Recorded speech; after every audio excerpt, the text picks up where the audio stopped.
Hello, good afternoon. I'm going to talk about my reflection on this inquiry, number two, which is engaging our students, strategies for engaging formally assessing online learners.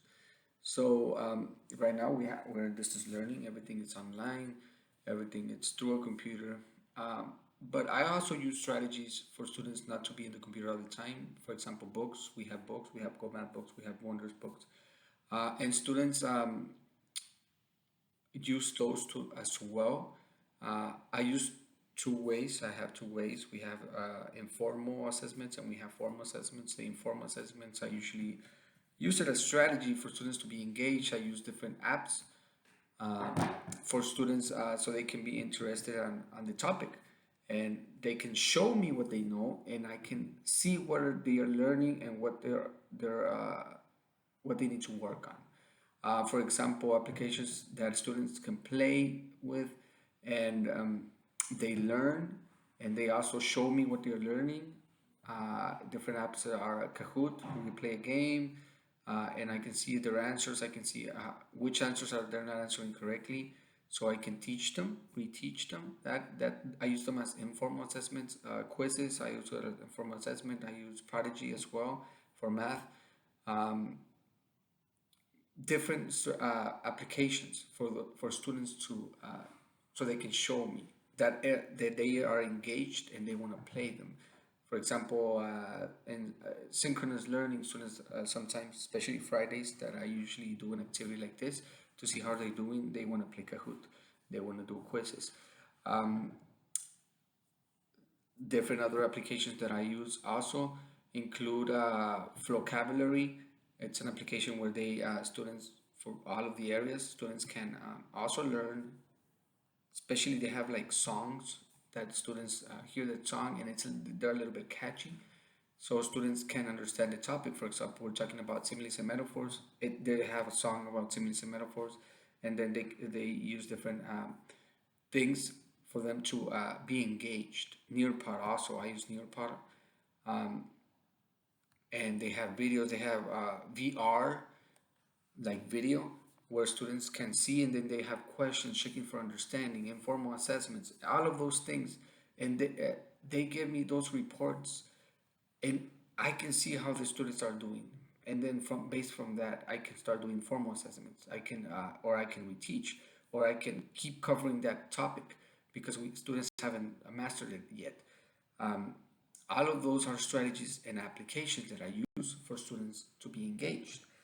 Um, then we jump into the formal assessments that we have our FIABs, the CASP that we do at the end of the year, where they can practice, they can show to me how they're doing based on the standard based. We have the STAR test also where students can show me how they're doing, and it gives me a very detailed information or data that tells me which question was the more missed of all the students, or how the students are towards going to fifth grade, how are their levels, and then I can help them specifically in that area that they're missing. I can create lessons based on that. Um, and like I said, obviously I use different strategies also, different applications based on that topic for students to be engaged. Whenever we have synchronous learning, I also do groups.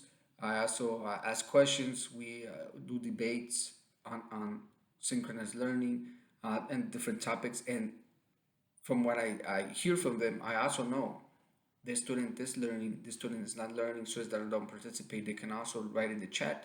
I also see there, they communicate through them with classmates through groups that I make in Zoom.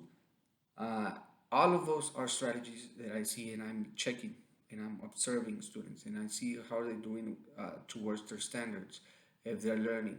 Uh, all of those are strategies for assessing students' learning, informal and formal assessments. I also use a whiteboard file. Whiteboard, it's where students can, it's for example a paper where students can write, and I can be, it's live, so I can see how what they're writing on, and I can see specifically what are they missing, especially in math. a number was put not in the correct spot. So I tell them, hey, you forgot this. So I can be observing live in each moment what are they doing wrong or what are they doing correct, and then I praise them. I give them feedback, um, and they like to write in that whiteboard file. They also have a whiteboard for them individually. Um, I sent whiteboards to all the students in a backpack at the beginning of the year and markers so they can also have one with them, not all the time in the computer. And a lot of students choose to use that one.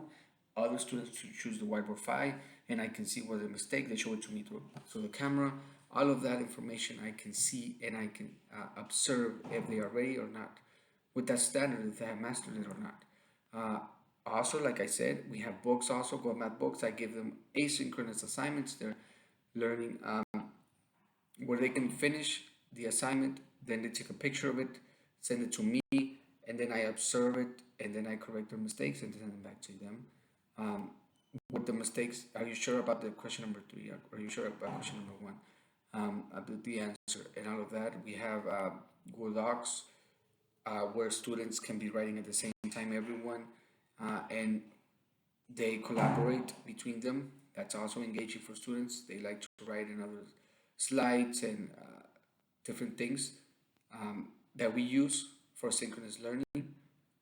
So all of that are strategies for students learning, and how am I assessing them, informal and formally, to see if they're ready for the formal assessment. Are they ready for the standard? Are they ready to jump into the next grade level? Are they ready to jump into the next lesson? Thank you for listening.